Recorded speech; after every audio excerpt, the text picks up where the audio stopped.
Hello and welcome to Theo's O-Scale Trains.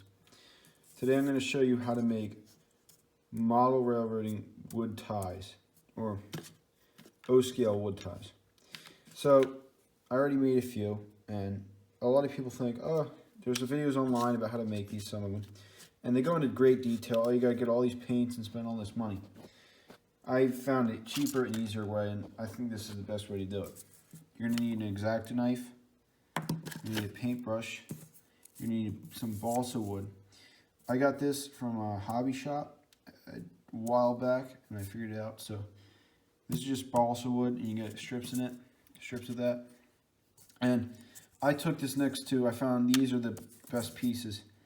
I put it next to Atlas O-Scale track, and I saw that these match it, so these were perfect for O-Scale.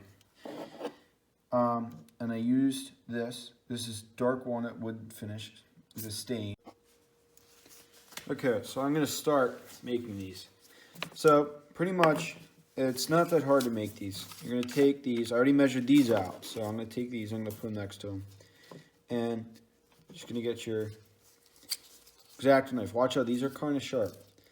You're going to measure it out. They don't have to be. They can roughly be the same size. You don't have to get it exact. You're just going to indent them because they don't need to be fully cut. You can just indent them. They'll crack. Well, you don't want it to. You want to indent them a good amount because they will crack if you don't do it enough. So, they snap right off, making a perfect cut. And that's exactly what we're looking for, and you want to make sure that they're all good on each side. And just keep on going down the line like that.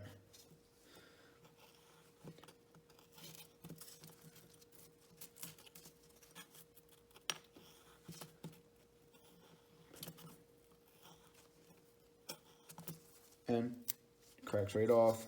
And you get like stuff like this where it's kind of not perfect.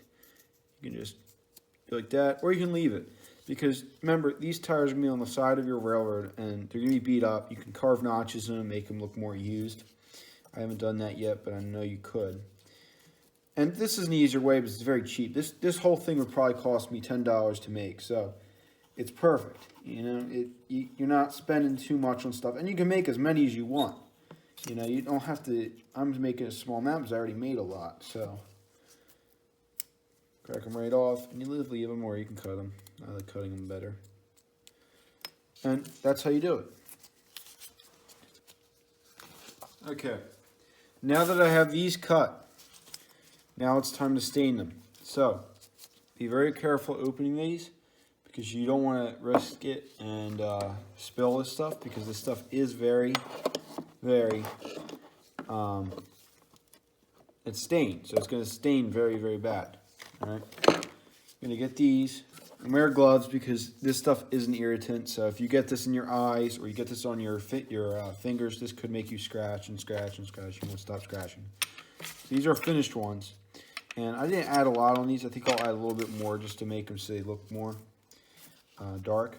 You're just going to get a little bit on your paintbrush, and you're just going to go back and forth, and just keep on going doing that. And make sure to have gloves when you do this because you don't want to get this stuff in your hands. If this gets in a cut, I'm sure it won't be good. You want to get a little more than that. Make it nice and dark. Make them really dark. That's what you want. That's that look you want. These are oil injected. That's why they last so long on railroads. Really dark wood. Just lay them up. Let them dry out.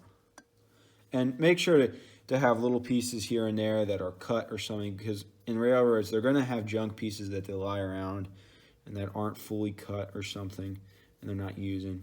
So depending on what you're trying to model, you're going to want to do something like that. But for me, these are just perfect.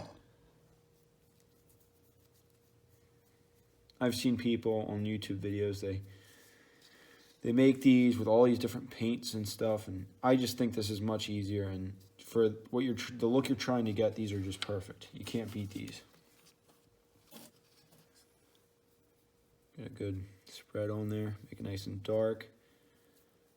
These are very cheap because you spend that $10, you get a whole can of this, You know, you get paintbrushes. You'll be set. You'll be able to make hundreds of these, and you can spread them all across your railroad, making piles of them. You could probably fill flat cars with them to add more detail, because the railroad would be moving these through. And that's it. That's how you do it.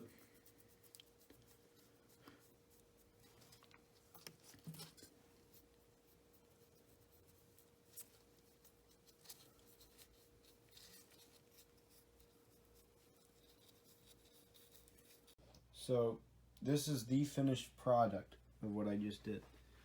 You can glue these down with super glue or Elmer's white glue. I made this. This is a display case I made, and I'm going to be putting acrylic glass over it. And you see, you just lay them around, or you can pile them up. I didn't pile them up because I didn't really want them. I kind of wanted it to look like they were spent and that they got them out. And I put another one on this side. There you go.